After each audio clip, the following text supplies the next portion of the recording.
Welcome to the Market Mentors podcast, Maya. Thank you for having me, Matt. Absolute pleasure. So before we get stuck into this one, I'd love to know what your relationship is with B2B marketing and more recently helping people with their careers. Well, I have spent the last 15 years as a marketer. I was able to grow from an individual contributor to a VP level executive. I worked for some of the best companies in the world like Microsoft and Google, but I also worked for, really small startups. And I had the opportunity to do both B2B and B2C marketing, which, by the way, is pretty much the same right now. It's how do you actually sell to customers, real people? And doing that for 15 years, I had an opportunity to grow my own career and realize that your job can actually be meaningful and fulfilling and fun. And throughout the years, I helped other people do that. And at some point, I realized, you know what? I can actually make a bigger impact if I help other people grow their careers and realize that they can build a career in life that they love. So about a year ago, I left my full-time role as a VP and became a career coach. And that's what I do today. Awesome. There can't be many people like you, Maya. So it's going to be a fantastic episode, this. So you've obviously, as you mentioned, then you've had a successful career in marketing. You've helped, people over this last year and hundreds of people sort of grow their careers. What do you think it takes to achieve success in marketing or your career in general then? I think the first thing that you need to be successful is not what most people assume. So when I talk to people, they say, oh, you probably need to be really talented. You need this certificate or an MBA. You need to have this, massive network. And don't get me wrong, all of these can actually help. But what you really need to be successful is to take control of your career, to stop letting other people make decisions for you. Because here's what usually happens. We are taught that if we work hard and we keep our head down and we wait for our turn, something good is going to happen.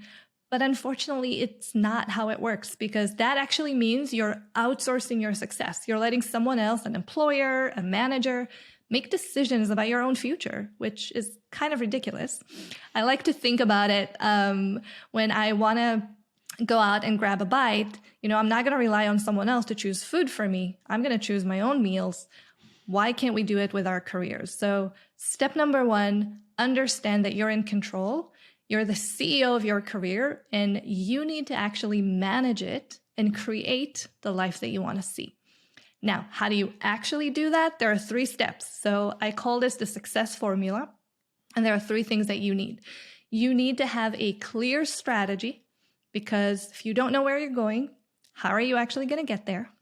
So you need to have a very clear destination, and you need a step-by-step plan that you can follow. However, strategy is not enough. I can give you the best strategy in the world, but if you don't have, this is number 2, an empowering mindset, you'll probably let your fears stop you. You'll never take action because you won't have the confidence to actually go a little bit outside of your comfort zone. So we said you need a clear strategy, you need an empowering mindset, and number 3 is an operating system. And here's why. Because we have the tendency to quit very quickly because we get bored, because we procrastinate, because things get a little bit difficult. But your career is not a one-off. You actually have to invest in it all the time to actually grow. So if you have an operating system, that means you have the tools and you have the processes to almost automate working on your career. So you don't have to think about it. It becomes a habit, and it's really easy to do. And if you have all 3, you're going to have an invincible system. Hey, if I was looking for a job now, I'm feeling pumped up, that's for sure. So this sounds great. This sounds absolutely great. So, we live in busy lives, don't we? We live in the sort of day-to-day a lot of the time. Why do you think then so many people who have great skills and are willing to work hard just stay stuck in their careers then? Yeah, I think it goes back 2 things. The mindset. So not really understanding that they are in control. They can actually make changes and drive their career forward. When I tell people, when we talk about promotions, when I tell them, you don't need to rely on anyone else for a promotion. You can create your own promotion. They think I'm crazy. But it is possible. I have done it over and over again. My clients have done it. It's a matter of believing that you're capable and then taking action to achieve your goals. So that's number one. And number two, most people don't really know where they want to go. When I ask people, what is your dream, right? If money was no object, what would you do? Very often I get a really fuzzy answer of like, well, I'll do marketing. There are 27,000 disciplines within marketing. Which one do you actually want? So not having clarity about what they want, and then not really having the understanding, not taking control of their career because they don't realize they can actually do it. And do you generally think that's a problem with companies as well? I mean, companies don't necessarily look at you as an individual and think about your career in the long term as well, hence you having to take control. Yeah, I mean, it's funny. I wrote a post about this recently. I worked for some of the biggest and best companies in the world, and I didn't always have a very helpful career journey. I mean, I had great managers and they wanted to help, but the reality is no one will ever care about your career as much as you do, no matter how great your manager is. And when I realized that and I started taking control, everything changed because I set my own path and my own journey. And I got my managers to help me, right? When you work on a promotion, when you want to grow, it's incredible to have your manager on your side because they can really help you create opportunities. They can give you feedback, but it's not their responsibility to make sure that you grow. It's your responsibility. So I wish more companies spent more time on real growth path. But if that's not the case, not a problem. Take control, do it yourself. It's possible, and I can teach you how to do that. Perfect. So for anyone listening now, and I can imagine there's a few who wants to skyrocket their careers then, what is the first thing they can do? So it's actually what we just talked about. You need to have a clear career destination. It can't be random. It can't be too broad and vague because the more specific you are, the easier it's going to be to figure out how to actually get there. So when I think about a career destination, you need to know what is the discipline that you want to work at, the level of seniority, and the specific role that you want to get into. If possible, what type of company you want to work for. Do you want to work for a small startup? Do you want to work for a big corporation? That will make a difference. Different roles show up in different ways, whether you work for a B2B company or a B2C company. So try and figure out what type of company you want to work for. And lastly, what industry? Because a lot of the time, if you are looking for a specific role, there'll be nuances based on the industry. And if you have an idea of where you want to go, you can actually create an advantage by learning about that industry. So what is the type of role, level of seniority, industry, and where you want to work for? For example, for many, many years, my goal was to be a CMO of a Silicon Valley startup, preferably in the B2B product area. But that is very specific. So when I had to figure out how to get there, and we're going to talk about how to do it in a minute, I had better tools and I could ask better questions. Makes sense. And do you think we should be more over-ambitious or more realistic when we're sort of setting these goals? Because some people sort of fairly early on in their careers might not know exactly what kind of level they really want to get to or can get to. Yeah, well, you don't have to look like 10 years into the future. You can just think about the next step that you want to take. Okay. Maybe you're just getting started and you want to become a manager one day. So you don't really have to look that far if you don't know what you want. I think, however, a lot of people just don't want to make a decision. They're multi-passionate, which is great. And they have different options that they want to consider, which again is great. But at some point, you'll have to make a decision because you can't be everything to everyone. And if you really want to guarantee your ability to get to the next level, you need to position yourself as the best candidate. And the only way to do that is to be specific. So we have this clear goal. We can articulate that clearly. How do we then start getting closer to that goal job? Okay. This is something that I have been sharing for a really long time. This is probably the easiest way to do this. It is absolutely free. And yet 97% of people never follow this advice. Here it is. If you want to figure out how to get to the next level, how to achieve your goals, go talk to people who have the job that you want to have. That's it. I like Go it. to LinkedIn, find 10 people who have the same title that you're aspiring to go to, preferably the same industry, right? And just have a conversation with them. Reach out and say, I want to learn from your experience. And here's what's going to happen. First and foremost, you're going to learn what the day-to-day looks like, because you want to make sure you actually want to have that job. And I've had in my career, I've had a time when, I was excited by all the hype about a specific role, never really looked into it, got the job, and a couple of months in realized I hate it.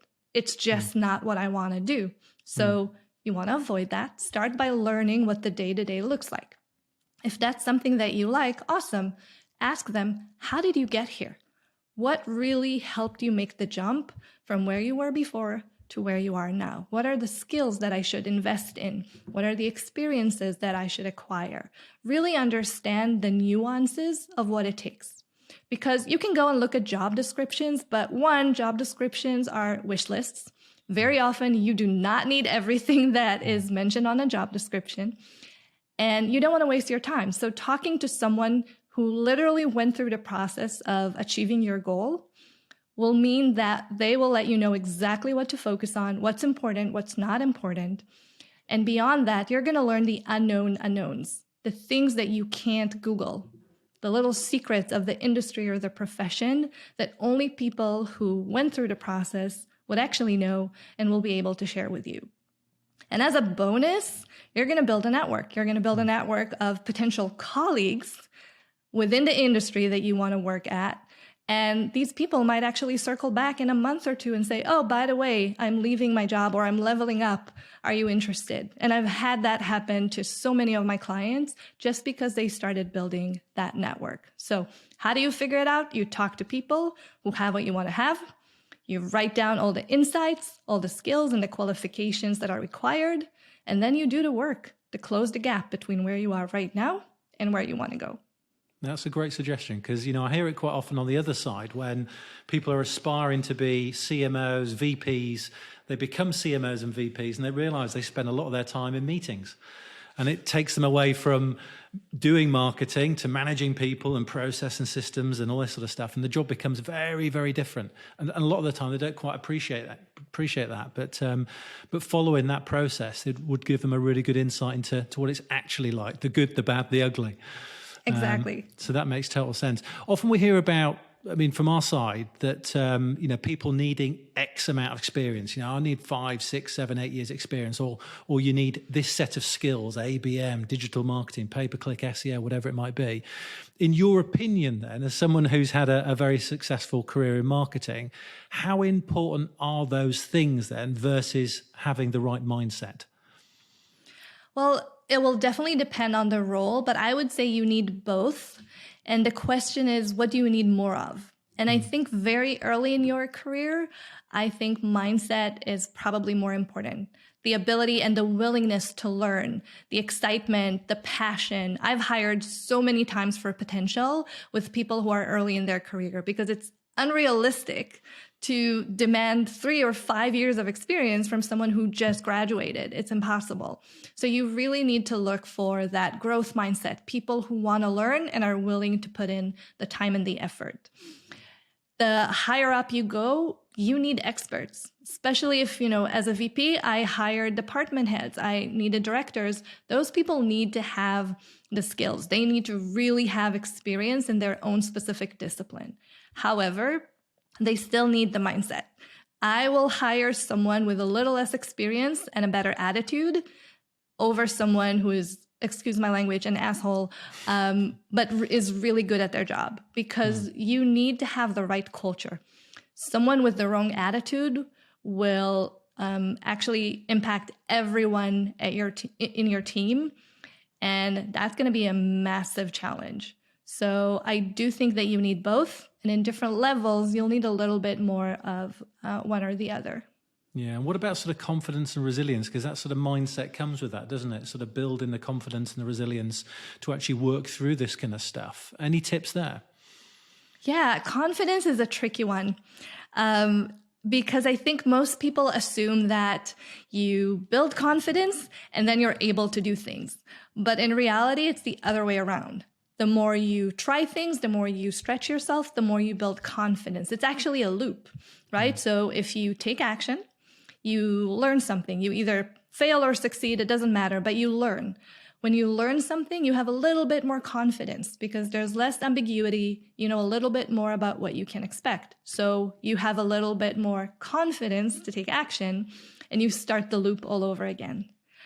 But it's kind of a catch-22. Where do you start? Because if I don't have confidence right now, how would I take action?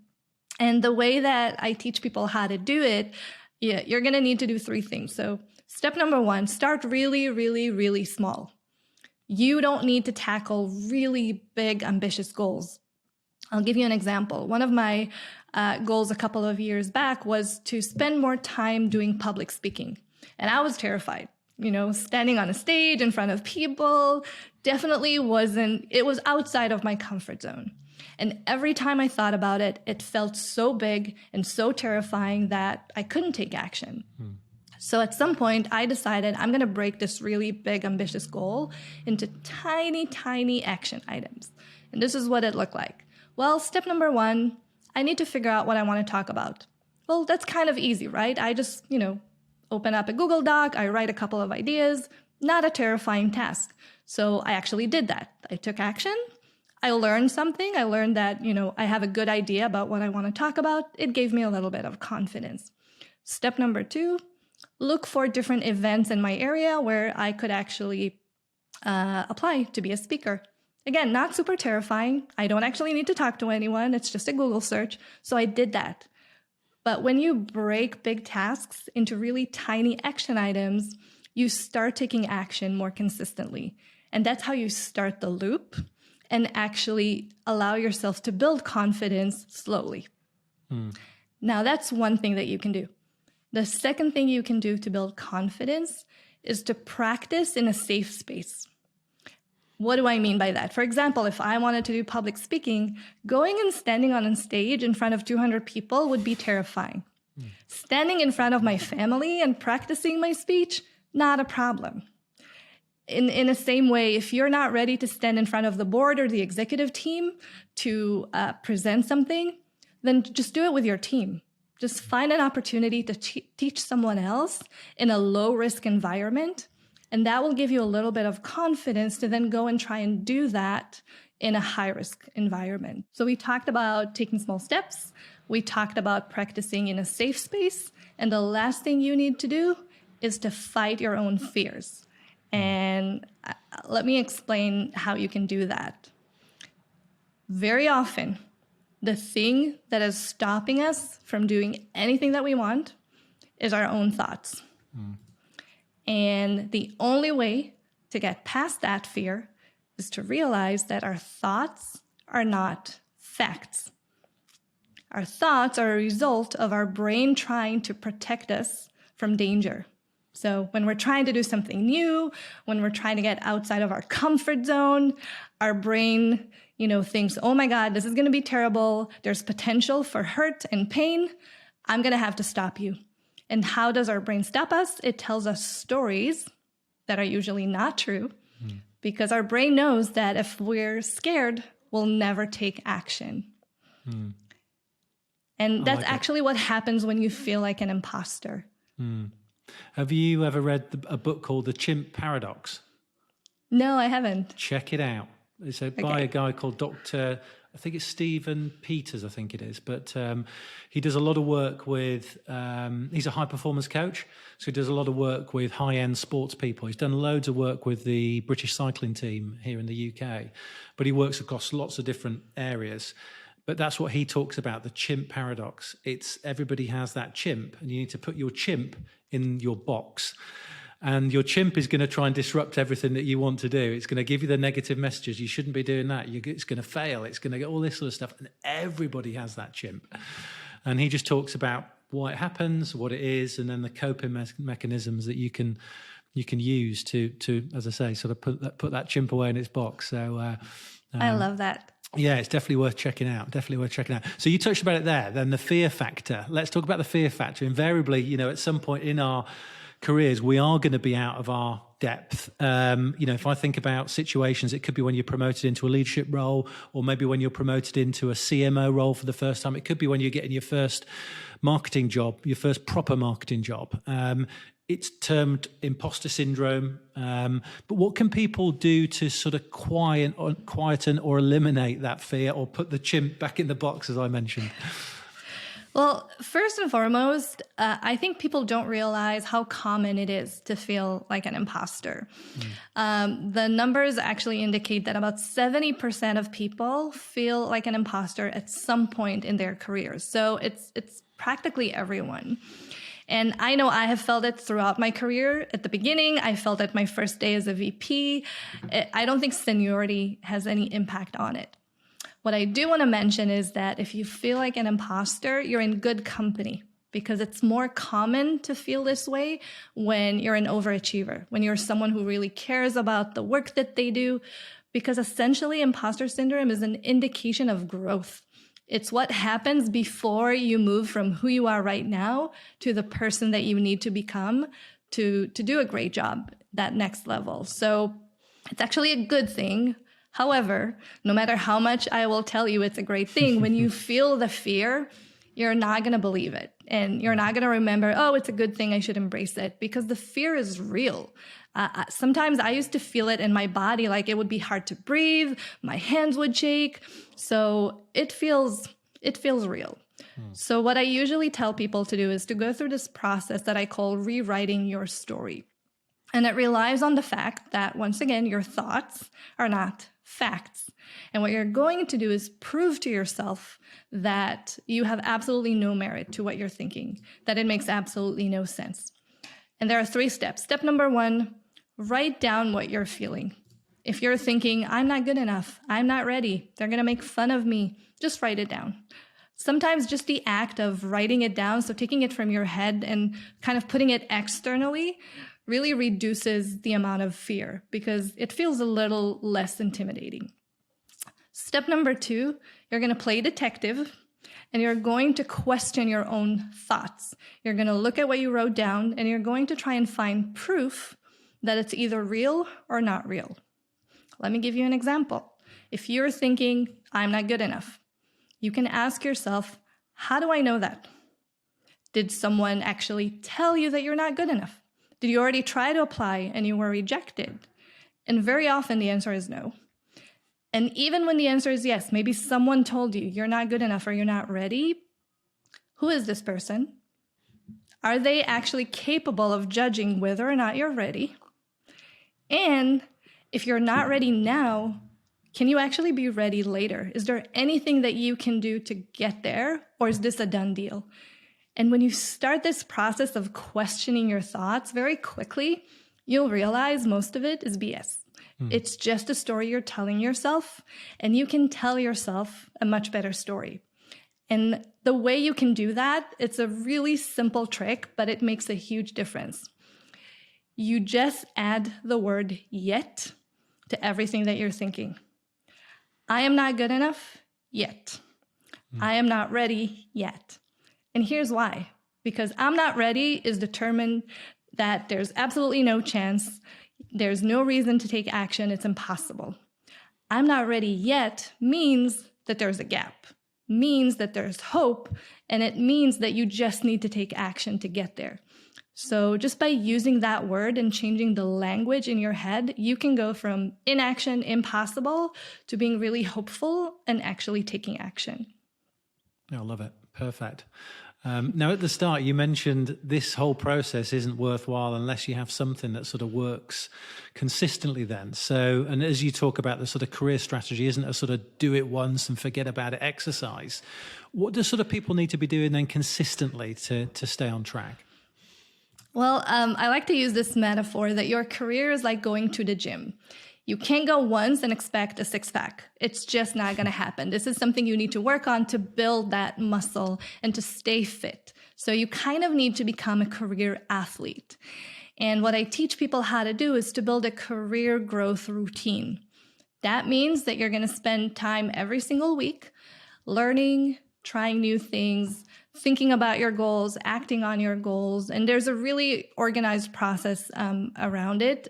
Actually, if people want to go to my website, mayagrossman.com, there's a free workshop. I cover all of this and explain how to do it in detail. But essentially, you build a habit so that every week you spend time working on your career goals. And here's why. If you can become 1% better every single day, you will end up a year 37 times better than where you started. Just to be a little bit more clear about how incredibly insane that is, most people don't grow 37 times their entire life. You can do it in a year. That is a huge advantage, and it doesn't require that much. You don't have to spend 10, 20 hours a week. You can do that with 40 minutes every day or even less. So investing in your career needs to become a habit. And this is why when we started, I talked about an operating system. How can you make it easy? How can you make it almost inevitable to work on your career?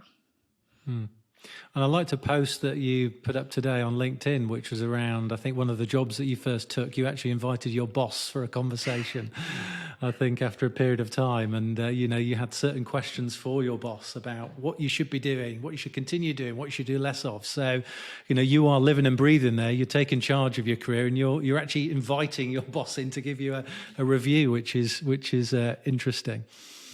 Feedback is essential for growth. If you're told all the time, you're good, you're fine, don't worry, how would you know what to work on? I mean, even if you're really good at what you do, there's always room for improvement and growth.